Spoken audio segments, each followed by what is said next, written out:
यशोमती मैया के नंद लाला। कृष्ण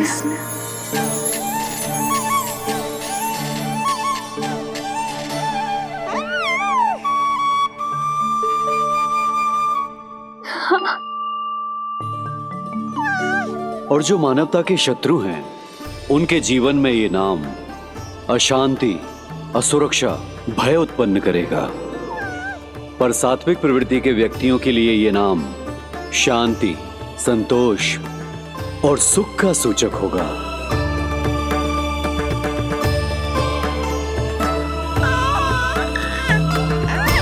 कृष्ण कृष्ण कृष्ण कहां से आ रही है ये ध्वनियां? कृष्ण कहां से आ रही है ये ध्वनियां? कृष्ण स्वामी महाराज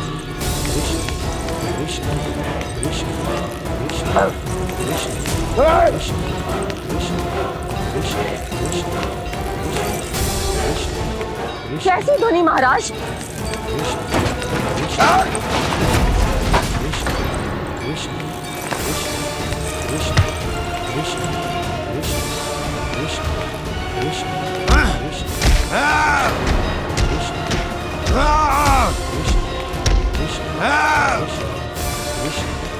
स्वामी कृष्ण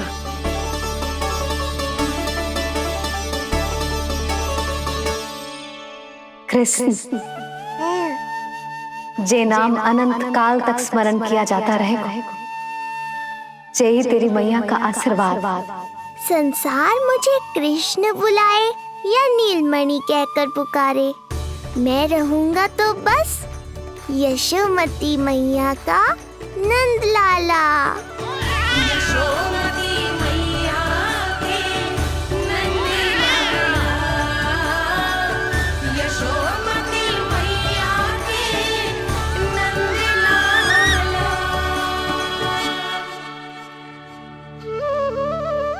गुरुदेव, आपने मेरे लल्ला को इतना प्यारा नाम दियो है, उसके लिए आपका बहुत बहुत धन्यवाद। एक बार गोपियों को पता चलेगा तो देखना कैसे रटने लगेंगी मेरे लल्ला का नाम। इससे पहले कि आप सब बाहर जाकर किसी और को बताएं, एक कर्मकांड शेष है। नामकरण के बाद पिता को आशीर्वाद के रूप में कुछ न कुछ उपहार बालक को अवश्य देना चाहिए।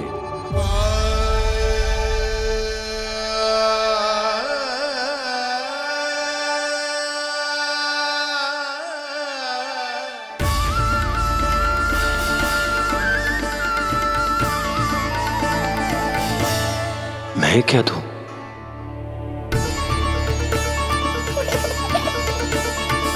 वासुदेव मेरे शिष्य हैं और उनकी अनुपस्थिति में यह दायित्व मैं निभाऊंगा।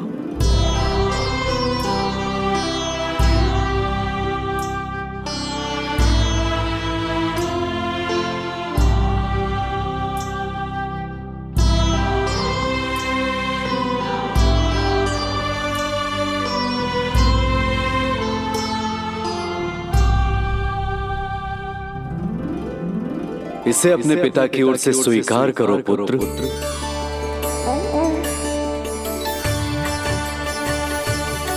कल्याण हो।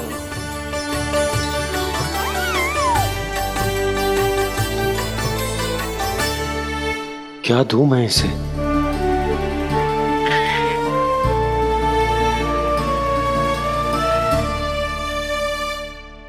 आप सोच क्या रहे हो? आशीर्वाद दो ना अपने कृष्ण को। अच्छा, सोच रहा हूं कि लल्ला को क्या दूं।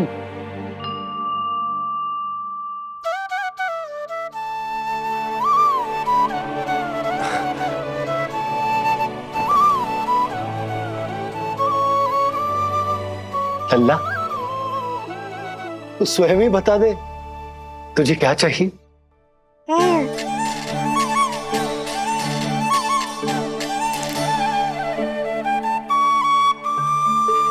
देखो जी, लल्ला ने ही आपकी उलझन समाप्त कर दी।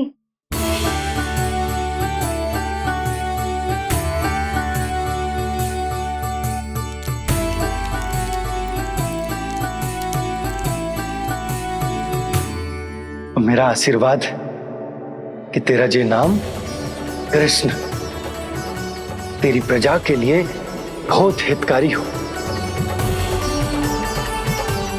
गुरुवर, आप भी इसे आशीर्वाद दें।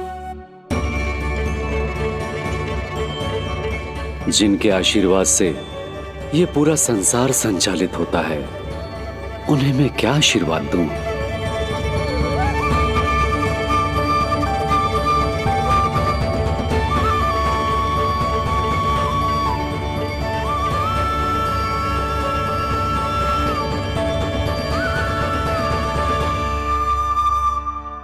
आपने तो मुझे मेरा नाम दिया है ऋषिवर। ये तो मेरा सौभाग्य था प्रभु कि आपने इस कार्य के लिए मुझे चुना। पर आपका कार्य अभी समाप्त नहीं हुआ ऋषिवर। एक विनती और है मेरी।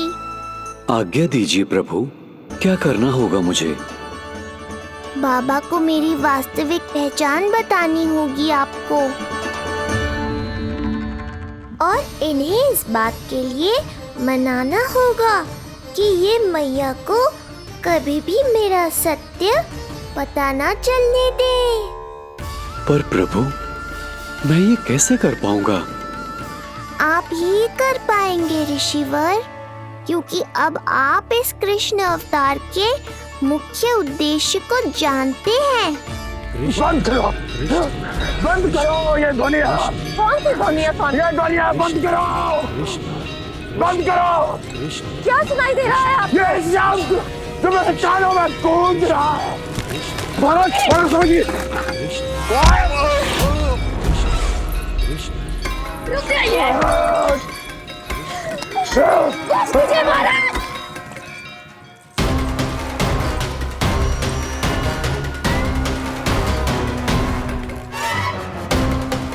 आप भूल रहे हैं कि आप मथुरा नरेश है, कंस है आप।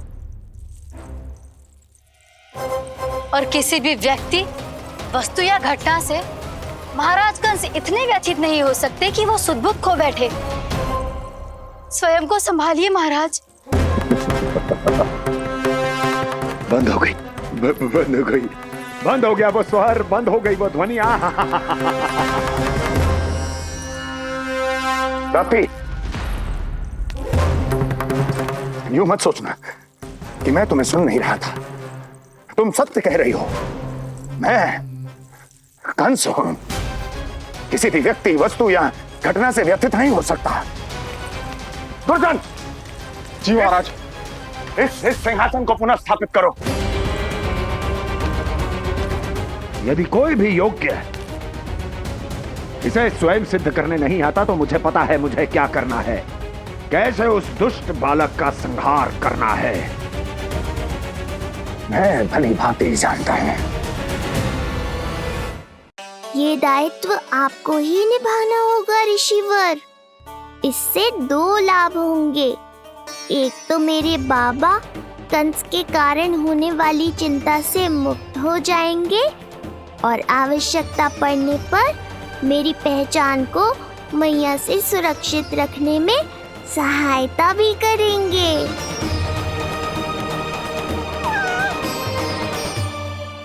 नंदराज, अब बलराम और कृष्ण दोनों को भूख लग गई होगी।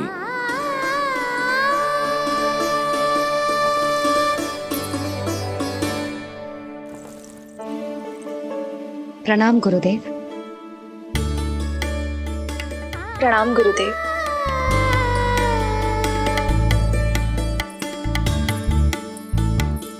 गुरुदेव, अब आप भी विश्राम कर लीजिए। नहीं नंदराज, मुझे शीघ्र ही मथुरा पहुंचना है। राजा वासुदेव और रानी देवकी मेरी प्रतीक्षा कर रहे होंगे। पर इससे पहले कि मैं जाऊं, मुझे आपको कुछ बताना है।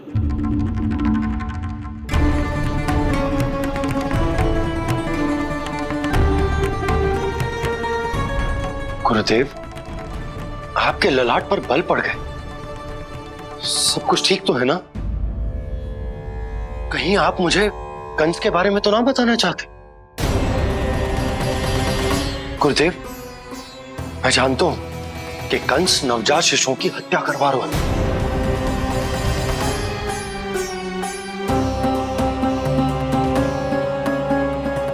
कंस नहीं, कृष्ण के बारे में कुछ कहना है मुझे।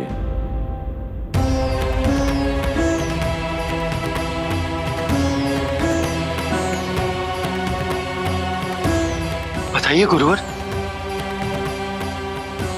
मैं एक ऐसा सत्य बताने जा रहा हूं नंदराज, जो है तो वरदान, पर उसे स्वीकारना आपके लिए बहुत कठिन होगा। गुरुदेव, आप जो कह रहे हैं वो मैं समझ ना पा रहा हूं। बताइए ना।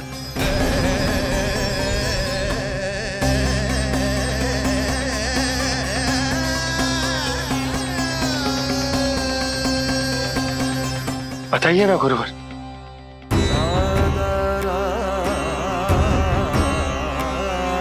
सत्य यह है नंदराज, कृष्ण राजा वासुदेव के पुत्र हैं। कृष्ण राजा वासुदेव के पुत्र हैं। कृष्ण राजा वासुदेव के पुत्र हैं।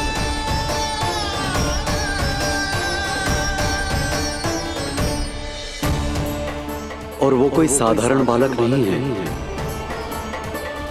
स्वयं श्री हरि विष्णु के अवतार हैं। और वो कोई साधारण बालक नहीं है, स्वयं श्री हरि विष्णु के अवतार हैं।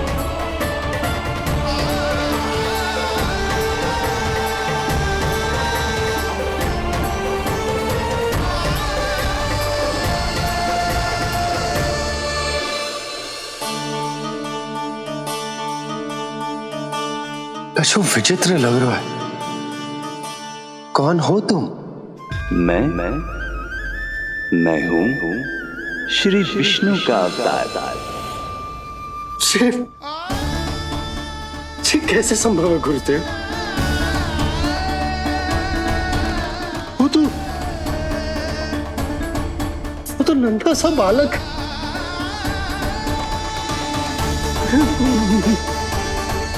वो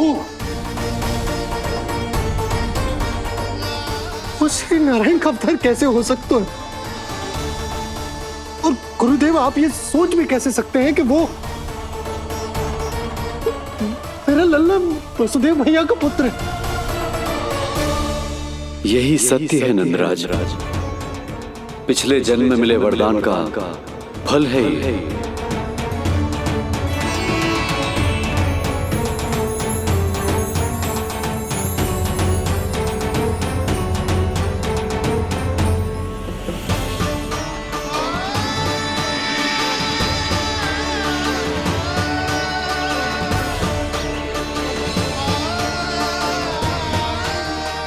मैं आपकी संतान के रूप में अवश्य आऊंगा, किंतु उसके लिए आपको मेरे अगले अवतार के बाद एक और अवतार की प्रतीक्षा करनी होगी,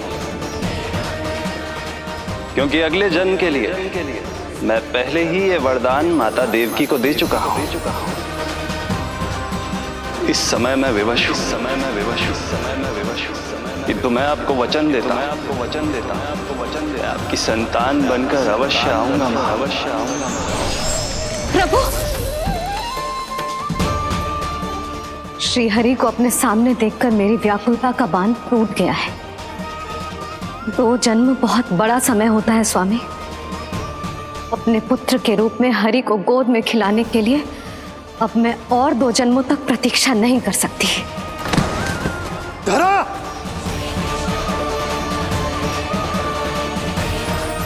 माता देवकी को मैं पहले ही वचन दे चुका हूं, इसलिए विधि के विधान के अनुसार मुझे उन्हीं का पुत्र बनकर जन्म लेना होगा। किंतु आपकी आतुरता का अनुभव करने के बाद अब मैं भी आपका स्नेह पाने से स्वयं को और वंचित नहीं रख सकता। ये जो भी हो रहा है प्रभु की ही लीला है। कृष्ण के जन्म के तुरंत बाद भगवान विष्णु के आदेश पर वासुदेव जी के यहां आना पड़ा और आपकी और रानी यशोदा की पुत्री को अपने पुत्र के साथ बदलना पड़ा और इस तरह कृष्ण आपके और रानी यशोदा के पुत्र बन गए।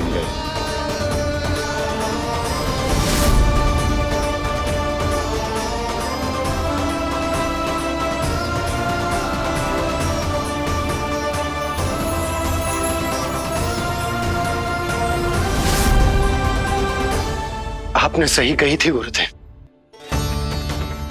जिस सुनने में तो वरदान ही लगता,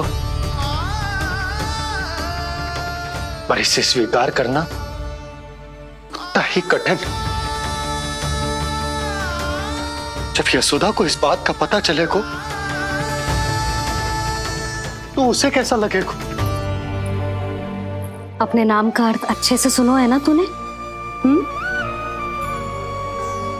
उसका हर एक अक्षर भगवान श्री नारायण से संबंधित है, जैसे उन्हीं का स्वरूप है तू। बस मैया, ये सत्य आपसे छुपा रहे, इसी कारण बाबा के लिए ये जानना आवश्यक है। फिर चाहे इसे स्वीकार करना उनके लिए कितना भी कष्टदायक क्यों ना हो। नहीं नंद, ये सत्य उन्हें आप नहीं बताएंगे। स्वयं प्रभु ने मुझसे कहा है, किसी और प्राणी को इसके बारे में भनक तक नहीं लगनी चाहिए, और रानी यशोदा को तो बिल्कुल नहीं। गुरुवर, कंस के आक्रमणों की जानकारी यशोदा से पहले ही छुपा कर रखना कठिन था। अब इतना बड़ा सत्य मैं यशोदा से कैसे छुपाऊंगा? आपको छुपाना ही होगा नंदराज, यही प्रभु की इच्छा है।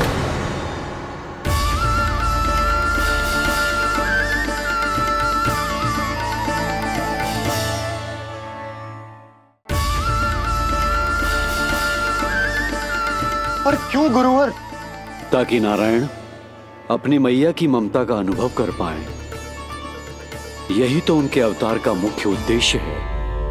मुख्य उद्देश्य? हाँ नंदराज, नर नारायण के अवतार में अपनी तपस्या करते समय प्रभु ने जो अनुभव किया था, उसके कारण ममता के सुख का अनुभव करने के लिए प्रभु व्याकुल हो उठे थे। ऐसा क्या हुआ था, मुझे भी बताइए। हो सकता है ये बात इस सत्य को स्वीकार करने में मेरी सहायता करे। बहुत समय पहले की बात है, अनेक देवी देवता परम प्रभु विष्णु के पास बैकुंठ गए थे। वहां प्रभु की आंखों में आंसू देखकर वो सभी स्तब्ध रह गए।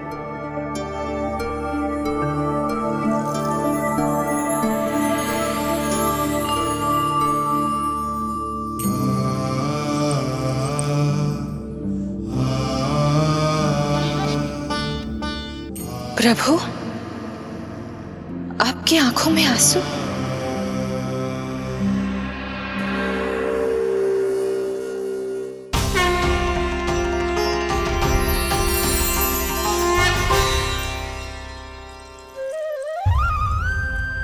चिंता मत कीजिए, आप सब तो जानते हैं, हिरण्यकश्यप को मारने के लिए मैंने नरसिंह अर्थात आधे मानव और आधे सिंह के रूप में अवतार लिया था। उस राक्षस का वध करने के बाद नर और सिंह दोनों भागों ने अलग अलग होकर नर और नारायण के रूप में पुनः जन्म लिया। वर्तमान में वो दोनों बद्रिकाश्रम में तपस्या कर रहे हैं।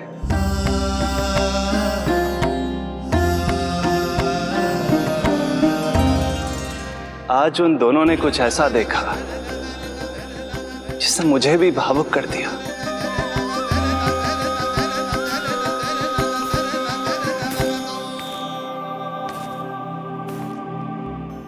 सखा, ये युवक कौन है? निकट के एक गांव के धनी व्यापारी का पुत्र है ये। प्रत्येक संध्या वन के उस पार ये अपनी प्रेयसी से मिलने जाता है और फिर रात्रि भर उस नर्तकी के साथ सहवास करने के बाद सुबह अपने निवास को लौट आता है। यदि यही इसका नित्य क्रम है, तो फिर आज ये इतने तनाव में क्यों है?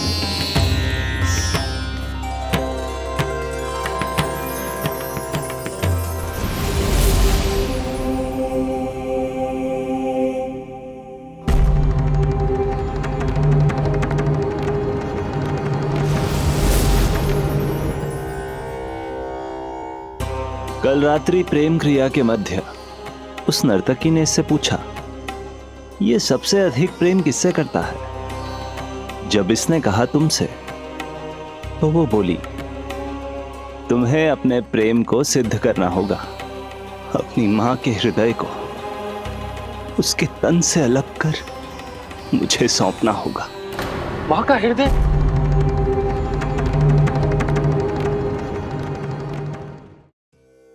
फिर क्या हुआ प्रभु? वो लाया अपनी मां का हृदय? ये जिज्ञासा यक्ष प्रश्न बनकर पूरे दिन नर और नारायण के मस्तिष्क में कौंधती रही। उन्होंने संध्या होने तक वहीं नदी किनारे प्रतीक्षा करने का निर्णय लिया, ताकि वो ये जान सके कि क्या वो युवक अपनी क्रूर प्रेयसी को छोड़ेगा या वासना में अंधा होकर अपनी ही माता की हत्या करने का जघन्य अपराध करेगा। अब उसके वन पार करने का समय बीत चुका है। युवक ने विवेक का परिचय दिया है सखा। हे प्रभु, आपका कोटि कोटि धन्यवाद।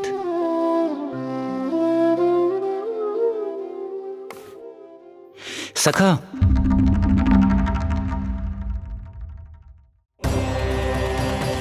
सखा मुझे बताओ, जो अकल्पनीय था कहीं वो घट तो नहीं गया?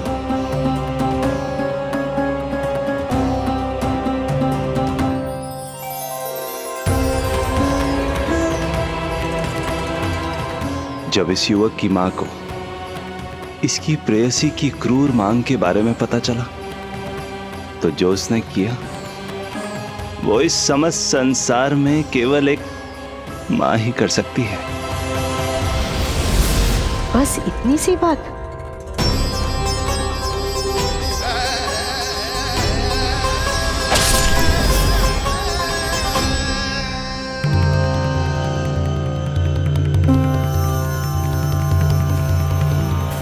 संभाल के मेरे बेटे, कहीं चोट ना लग जाए तुझे। संभाल के मेरे बेटे, कहीं चोट ना लग जाए तुझे। संभाल के मेरे बेटे, कहीं चोट ना लग जाए तुझे। ये तो उसकी मां की पुकार है। मां, मैंने क्या कर दिया मां? मां!